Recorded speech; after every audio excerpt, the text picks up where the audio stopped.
السلام عليكم ورحمة الله وبركاته. أهلا بكل أصدقائي وصديقاتي المحترمين في المصطبة حكايات عود على بدء. بليغ حمدي يا جماعة، وما أدراك ما بليغ حمدي؟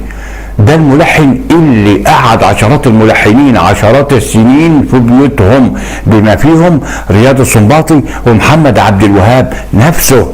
بليغ حمدي يا جماعه كلنا عارفين طبعا انه هو اللي اكتشف المطربه سميره سعيد لما كان في زياره لدوله المغرب، وهناك اتعرف عليها وسمع صوتها، عجبه صوتها وهي نفسها كمان عجبته، بنت بقى صغيره كده وجميله وفرفوشه.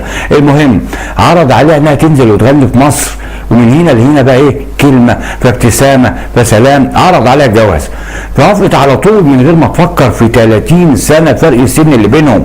ومين يرفض سلم المجد وهي عيله بقى وعايزه تتشهر؟ وفعلا اهلها وافقوا وتحدد يوم الزفاف يا جماعه. حلو حلو، العروسه جت، اهل العروسه جم، المعازيم جت، المأذون جه، ودوروا على العريس في سلقط في ملقط. فين العريس يا جماعه؟ فين بليغ حمدي؟ مفيش بليغ حمدي. اتاري بليغ حمدي عمنا بليغ حمدي هرب من المغرب ونزل مصر، يعني الفرح شغال في المغرب والعريس في القاهره. جميل جميل. وسؤال حلقتنا النهارده يا جماعه، ليه بليغ حمدي عمل كده وهرب يوم الفرح؟ ولكن فضلا وليس امرا، لو الحلقه دي عجبتكم انكم تعملوا لايك وتدوسوا على زر الجرس وتشتركوا في القناه. المهم احنا النهارده يا جماعه هنتكلم عن بليغ حمدي الانسان وحياته الشخصيه، لاننا اتكلمنا قبل كده عنه كملحن وفنان في حلقه ورده جزائريه. الحقيقه ان جنونه في الموسيقى لا يقل باي حال من الاحوال عن جنونه في حياته الشخصيه، ولكن جنون بليغ حمدي في المزيكا طلع به وعلاه ورفعه لفوق، اما جنونه في حياته الشخصيه فهبط به ونزله لتحت. وقبل ما حد يقول لي في التعليقات زي كل مره اذكروا محاسن موتاكم، انا بقول لكم ان انا من اكتر عشاق فن الراحل بليغ حمدي، ولكن في حياته الشخصيه انا النهارده مش هقدر ازيف او اجمل او اغير التاريخ.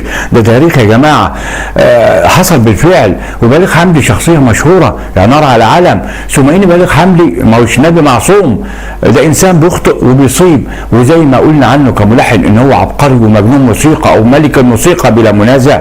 من يوم ما اخترعوا المقامات الموسيقيه الثمانيه واختصروها علماء المزيكا في جمله واحده، وهي صنع بسحرك زي ما قلنا قبل كده، وهي صنع الصاد صبا مقام صبا، النون مقام نهاوند، والعين عجم، دي صنع بسحرك، البه بياتي، السين مقام سيكا، الحاء مقام حجاز، الراء مقام رست، الكاف مقام كرد. وزي ما قلنا كل الكلام ده قبل كده، وقلنا ان بليغ حمدي هو سيد درويش عصره. ما نيجي بقى نتكلم عن حياته كإنسان هنلاقي كلام اتغير خالص بدرجة 360 درجة. فبرغم ان المطربة وردة الجزائرية يا جماعة هي حبه الأول وحبه الأخير، واللي كتب لها ولحن لها اجمل اغانيها اللي كانت مكتوبه عليها هي شخصيا، زي اغنيه العيون السود، اغنيه بودعك، اغنيه انا بعشقك، اغنيه الحب اللي كان، اغنيتين دولت اللي غنتهم مادة الحناوي، بس كانوا مكتوبين علشان ورده نفسها، الا انه اتجوز عليها ومن وراها ستات كتير وطلقها 3 مرات، وهي اللي اصرت في المره الثالثه على الطلاق، وكانت حامل منه سقطت نفسها. يعني من الاخر تعبها معاه وعذبها معاه. كل ده ليه يا جماعه؟ ليه بقى؟ عشان الشخصيتين كانوا عكس بعض. فوردة الجزائريه كانت بيتيه او بيتيه، يعني بتحب البيت والاستقرار والانجاب والاولاد والحياه الهاديه، على عكس عمنا بليغ بقى زي ما قلنا انه كان مجنون موسيقى. كان مجنون موسيقى في فنه وفي حياته الشخصيه كمان. وكان بليغ حمدي فيه عيب خطير جدا جدا يا جماعه، وهو انه بيحب النساء. هتقول لي عادي جدا، ما كلنا بنحب النساء، بس بليغ حمدي بقى كان بيحب كل النساء. وعبد الحليم حافظ نفسه بيحكي انه كان كل ما يشوف بليغ حمدي، كان كل ما يشوف بنت حلوه وتعجبه لازم يتجوزها في نفس الليله ولو لليله واحده بس. فكان عبد الحليم مثلا لما كان بليغ بيلحن له اغنيه تخونوه عمره ما خانكم ولا اشتكى منكم، كان يقعد يدور على بليغ في الشوارع عشان يكمل لحن الاغنيه مش لاقيه. ولما لقاه بليغ قال له يا حليم معلش في بنت حلوه قوي عجباني قوي، وانا مش هكمل يا حليم لحن الاغنيه ديت الا لما اتجوزها النهارده. وفعلا اتجوزها. وزي ما تقولوا كده ان الستات هي اللي كانت بتجيب له الالهام والوحي عشان يلحن، ما هو مجنون موسيقى بقى. والعشق الشديد قوي للنساء ده من صغره، ده اللي جاب له الكافيه في اخر حياته، وقعه في قضيه مقتل سميره مليان المغربيه برضه، يعني وسميره برضه سبحان الله. المهم سميره مليان ديت مطربه لسه مبتدئه، جاء عشان طبعا جايبها واحد سعودي عشان بليغ حمدي يلحن لها بقى. وكان حصل مشكله بين بليغ حمدي وهذا الامير السعودي. فالمهم كانوا معزومين في سهره عند بليغ حمدي في شقته، فقام السعودي ده قتل سميره مليان، واللي كان معزومين هم اتنين في السهره مع ناس تانيه.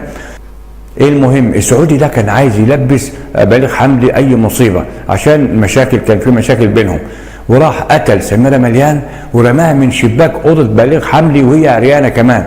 كل ده وبليغ حمدي كان نايم على السرير. قال يعني ان بليغ حمدي ما كانش حاسس بحاجه ولا سمع اي زيطه ولا اي حاجه. المهم هنا ايه اللي جاب سميره مليان دي عند بليغ حمدي، وايه اللي جاب الامير السعودي، وليه السهرات اللي ملاش لازمه دي عماله على بطال وبيره وخمره، وليه تنتهي حياته بطريقه مأساويه ونهايه غير طبيعيه كده لبليغ حمدي، ويهرب للكويت ويرجع بعد 3 سنين وياخد حكم براءه، طبعا براءه كده وكده عشان اسم مصر، لان بليغ علم من اعلام مصر، واللي حصل لبليغ ده بيشوه سمعه مصر.